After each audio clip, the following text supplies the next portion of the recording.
अब वक्त है आपको अपडेट करने का कि हमारे मुल्क के अंदर सियासी तौर पर, हुकूमती तौर पर क्या चल रहा है, कौन क्या कर रहा है, क्या चल रहा है, क्या चल रहा है, चल क्या रहा है, वही बताने लगी हूँ। आप सब्र, रुको जरा, सब्र करो। बहरहाल हमारी जो ऑडियंस है, हमारे जो व्यूवर्स हैं, वो बहुत ज्यादा अपडेटेड है, जैसे कि हम ब्रेक में भी बात कर रहे थे। हम तो कहते हैं ना क्या चल रहा है, अपडेट करते हैं। हम तो कहते हैं क्या चल रहा है, लोग कहते हैं चल क्या रहा है, चल क्या रहा है, जरा ये तो बताओ। पर्दे के पीछे कुछ तो है जिसकी पर्दादारी है। लेकिन चले मुल्क की सियासी मंजरनामा जो है वो बता देते हैं आपको कि मुजव्विजा आईनी तरमीम जो है उसके बारे में बात की जा रही है, बार बार की जा रही है। ये मसला हल होने का नाम ही नहीं ले रहा है। इस सिलसिले में आज पार्लियामेंट की खुसूसी कमेटी का इजलास बुला लिया गया।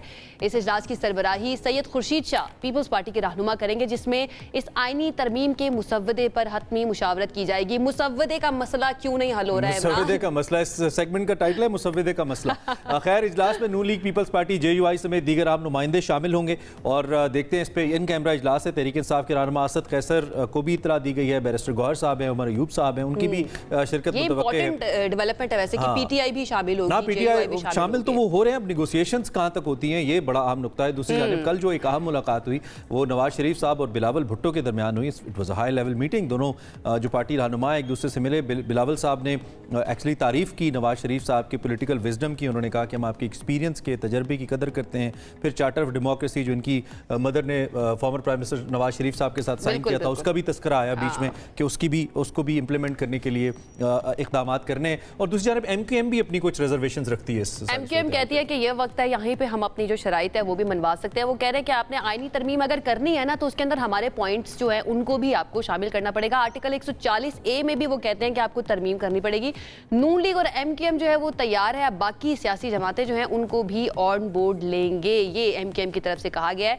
होने क्या जा रहा है, क्या वाकई में आईनी तरमीम हो जाएगी? और एक और बड़ा इंपॉर्टेंट सवाल मैं सोच रही हूँ कब से कि ये जो आईनी तरमीम है, इससे अवाम का क्या फायदा होगा? आपका और मेरा क्या फायदा होना है? अवाम के नुमाइंदों का फायदा होगा ना। अगली बात समझे। वैसे कभी भी मैं सोचता हूँ ये सारा चूचू का मुरब्बा बनाया था उस वक्त, इतनी अब MQM सब, कभी JUI की मिन्नतें, कभी MQM की मिन्नतें, सोचते तो होंगे कि हमने क्या किया। हमारे साथ आमिर इलियास राना साहब मौजूद है। Thank you very much sir, thank you very much for joining us. Senior सहाफ़ी हैं, तज्ज़ियाकार हैं और इस शो में हमारी आमिर साहब से पहली बार मुलाकात हो रही है तो अच्छा लग रहा है। आमिर भाई, सबसे पहले तो आप हमारे सामने अपना तज्ज़िया रखिए सारी सूरत हाल के ऊपर, जो करंट डेवलपमेंट्स है। कल जब शहरी रहमान से पूछा गया कि क्या ये सब कुछ 25 से पहले हो जाएगा, तो उन्होंने कहा हो भी सकता है, क्यों नहीं। तो आपका क्या टेक है इस पर? वो अगर कुछ सोच के करते तो आज हम यहाँ तो ना होते जो भी लोग सोचते हैं। तो पहली बात तो ये है।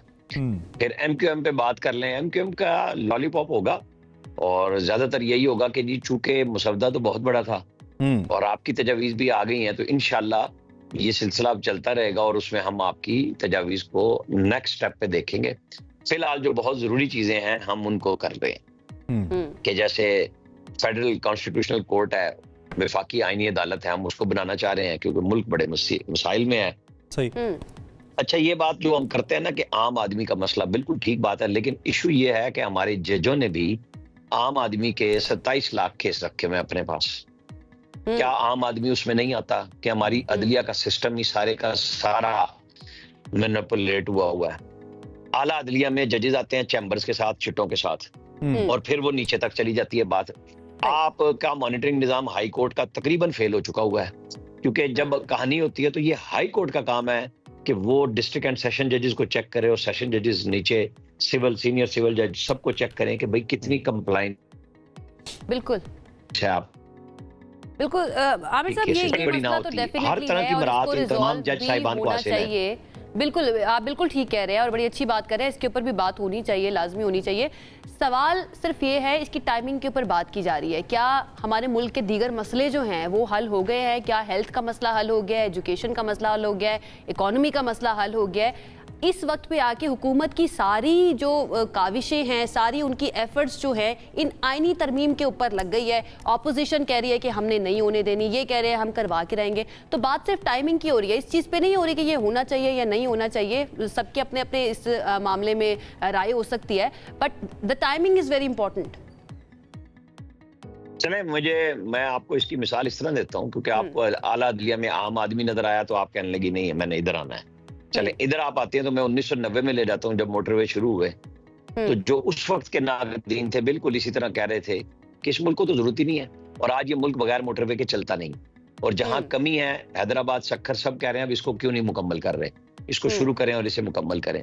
ये मसले हैं हमारे यहाँ मेट्रो बस चले तो कहते हैं जी वो हेल्थ नहीं बनी, स्कूल नहीं बने।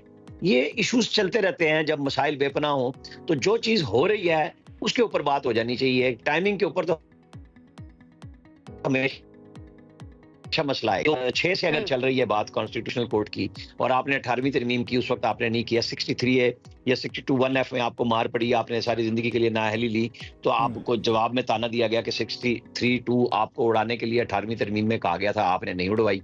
उस वक्त आप इसके पासबान बन गया, अब आपको आज इसकी डज पहुंची है। यही है ना हमारे यहाँ। तो चले जो हो रहा है उसके ऊपर बात करते हैं कि क्यों हो रहा है। हमारे यहाँ सुप्रीम कोर्ट में हमेशा से एक तकसीम रही है। सुप्रीम कोर्ट और मिलिट्री एस्टेब्लिशमेंट मिल के खेलते रहे हैं और बाकी सब उनके साथ फुटबॉल बने रहे हैं कि उनको किक्स पड़ती रही हैं। इस दफा अदलिया थोड़ी सी अलग हुई है, वो फौज से अलग चल रही है और मसाइल बहुत बढ़ गए हैं। इसलिए सीधी सी बात अच्छा, है। आमिर साहब, इस पे एक बड़ा अहम नुकता है ना, ठीक है, इस पे बड़ा एक अहम नुकता है। ऑब्वियसली हम इस पे बारह चुके बात कर चुके हैं, तो गलत कलामी की माजरत। अब मैं जो बात करना चाह रहा हूँ वो कानून साजी के लिए होमवर्क की है। इतने सीनियर प्लेयर, आपके सीनियर सियासी दोस्त मुख्तलिफ पार्टियों के, ख़ास तौर पे अगर मैं नून लीग की बात करूँ, क्योंकि वो हुकूमत में है तो उन पर रिस्पॉन्सिबिलिटी ज़्यादा है। उस होमवर्क का क्या करें जिसके बारे में खुद बिलावल कह बैठे कि हमें तो लगा कि इनका होमवर्क मुकम्मल है, लेकिन जब फ्लोर के ऊपर मसला आया तो पता लगा कि अभी तो होमवर्क ही मुकम्मल नहीं है। फिर इनके इतने पुराने अलाइ पॉलिटिकल प्लेयर मौलाना फजलुर रहमान साहब, खुशी गम के साथी, कभी खुशी कभी गम के, उन्होंने भी एंड टाइम पे आके कहा कि नहीं, जो आप कर रहे हैं वो हमें ठीक नहीं लग रहा। अब क्या हुआ कि ड्राइविंग सीट से उठा दिया गया शहबाज शरीफ साहब एंड कंपनी को, और खुद पीपल्स पार्टी अब आ गई ड्राइविंग सीट पे, कहते हैं हम ये बस अच्छी चला सकते हैं, ये सफ़र सही तय कराएंगे। इस पे आप नून लीग की पॉलिटिकल स्ट्रैटेजी पे तो कमेंट करें ना, वो क्या देखते हैं आप?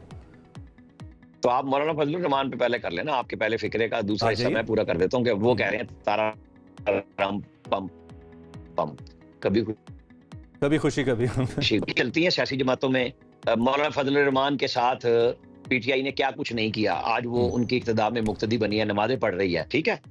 और मौलाना फजलुर रहमान जिनसे नाराज थे अपने इत्तेहादियों से, वो भी उनके घर पे मुसलसल चक्कर लगा रहे हैं। सियासत इसी चीज का नाम है कि आपने टाइमिंग का इंतजार किया तो अब आपकी बल्ले बल्ले है, आपको आपके वोट चाहिए। बहरहाल आईनी तरमीम डिटरमिन है गवर्नमेंट के तमाम इत्तेहादी, जिसमें पीपल्स पार्टी इस वक्त आगे जा रही है। मौलाना फजलुर रहमान का जिम्मा उन्होंने लिया है। कल भी उन्होंने यही कहा है कि हमें एससीओ के फौरन बात कर लेनी चाहिए। कुछ लोगों की राय अभी भी मैं आपको बताऊं ये है कि कल या परसों में ये तरमीम कर ली जाए। और उसके लिए जो सेनेटर्स हैं हुकूमत के, एक जो पीपल्स पार्टी के राना महमूदुल हसन पहुंच चुके हैं और अब्दुल कादिर को कल ह्यूस्टन से जहाज चढ़ा दिया गया कि वापस आ जाए।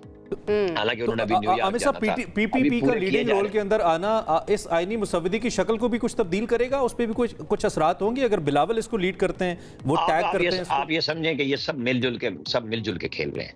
अगर आपसे नाराज सर, यहीं से बात शुरू हुई थी ना आमिर साहब, यहीं से बात शुरू हुई थी जिसके ऊपर आप ले गए थे कि इस मामले के ऊपर आवाम को नहीं लाना चाहिए। ये सब मिलजुल कर खेल रहे हैं, सब खेले जा रहे हैं और आवाम जो है उसका कोई सोच नहीं रहा है। बहरहाल बहुत शुक्रिया, आपने हमें सुबह के वक्त दिया।